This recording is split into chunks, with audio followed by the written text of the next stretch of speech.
Britishers जब भारत आए 1600 में ईस्ट इंडिया कंपनी के रूप में 1600 से लगभग 150 साल तक उन्होंने यहाँ ट्रेड किया। एक बात उनके दिमाग में हमेशा कौंती रही कि इस देश के अंदर लोगों में आपस में लड़ाइयाँ क्यों नहीं हैं। क्योंकि वो जिस देश से आए थे वहाँ बहुत लड़ाई होती थी, सिविल वॉर होते थे, war between the Catholics and the Protestants.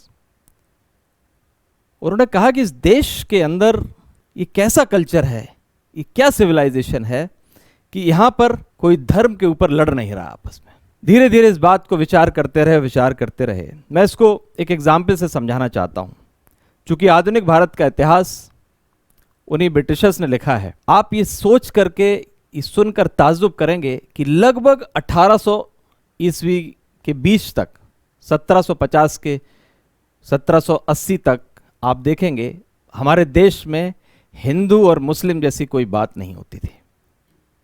इस बात को मैं इस एग्जाम्पल से समझाऊंगा कि जब 1022 से लेके 1025 एडी के बीच की दो घटनाओं पर मैं आपको बताना चाहूंगा। There was a book written by Richard M Eaton. Book का नाम है India in the persianate age. उस किताब में एक टॉपिक दिया है a tale of two raids. उसमें यह बताया है कि 1022 से 1025 एडी के बीच में दो आक्रमण हो रहे हैं। एक आक्रमण भारत के साउथ सदर्न पार्ट से चोला किंगडम के महाराजा राजेंद्र प्रथम के द्वारा किया गया। 1022 में चोलों की आर्मी साउथ से चलती है और ईस्टर्न कोस्ट पे जितने भी राज्य हैं, जितने भी जनपद हैं, उनको लूटते हुए पहुंचती है बंगाल के सबसे पावरफुल किंगडम को लूटने के लिए, जिसको बोलते हैं पाला किंगडम के नाम से हम लोग जानते हैं। पाला के महाराज महिपाल, और महिपाल महाराज ने एक बहुत ही भव्य मंदिर बनाया था भगवान शिव का। उस मंदिर को लूटते हैं और वहां से शिव की मूर्ति को लेकर के आते हैं। लौटते हुए उड़ीसा में कलिंग राजा के समय बनाई गई भैरव, भैरवी और काली की मूर्तियों को लेकर के आते हैं और दक्षिण में ये बताते हैं कि हमने इतना बड़ा साम्राज्य लूटा है। ठीक 3 साल बाद गजनी का महमूद, सुल्तान महमूद ऑफ गजनी, खैबर पास से होते हुए, सुलेमान की पहाड़ियों से होते हुए गुजरात पहुंचता है और गुजरात में सोमनाथ के मंदिर को लूटता है। सोमनाथ का मंदिर भी भगवान शिव का मंदिर है। राजा महिपाला द्वारा बनाया गया मंदिर भी भगवान शिव का मंदिर है। राजेंद्र फर्स्ट भी भगवान शिव की मूर्ति को लेकर आते हैं और सुल्तान महमूद भी भगवान शिव की मूर्ति को लेकर के वापस गजनी जाता है। पर्शियन स्कॉलर लिखते हैं कि मूर्ति के टुकड़े कर करके उसने पैरों पे डाल दिए ताकि लोग उस मूर्ति पर चलेंगे। और जब पर्शियन स्कॉलर उसके ऊपर लिखते हैं तो वो बताते हैं चूंकि इस्लाम मूर्ति पूजन को रोकता है, इसलिए उसने उस मूर्ति को तोड़ करके जमीन पर डाला ताकि इस बात का वो खंडन कर सके।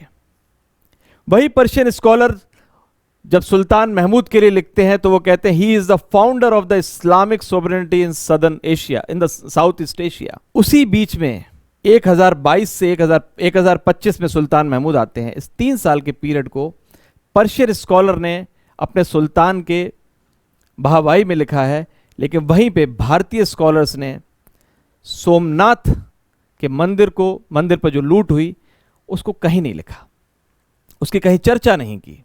मंदिर को रिपेयर कराया गया, मंदिर को बनाया गया, लेकिन उसकी कहीं चर्चा नहीं की। ये वही ब्रिटिशर्स हैं जो 1839 में फर्स्ट एंग्लो अफगान वॉर जब होता है और बुरी तरह अफगानियों से हारते हैं।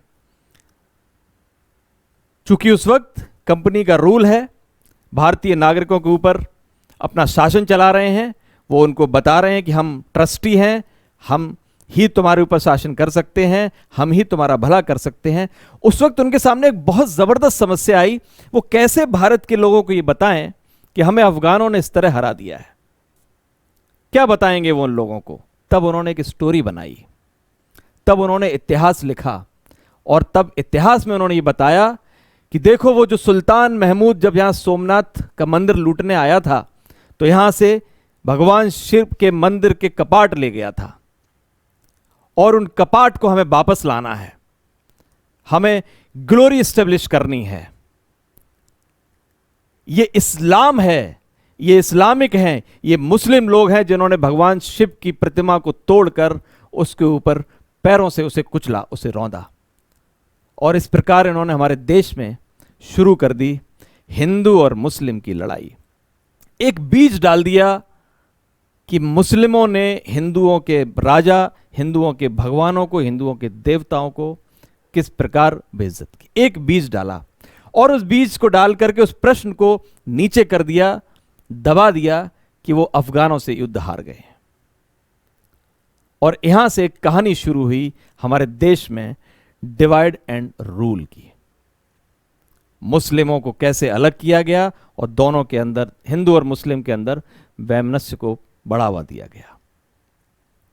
उसी का रिजल्ट है कि 1906 में मुस्लिम लीग बनती है और उसी का रिजल्ट है कि जब भारत आज़ाद होने वाला होता है तो अचानक मुस्लिमों के नेता कहते हैं, टू नेशन थ्योरी देते हैं और कहते हैं कि हमको एक अलग देश चाहिए जहां पे मुस्लिम्स रिप्रेजेंटेशन हो पाए। नमस्कार।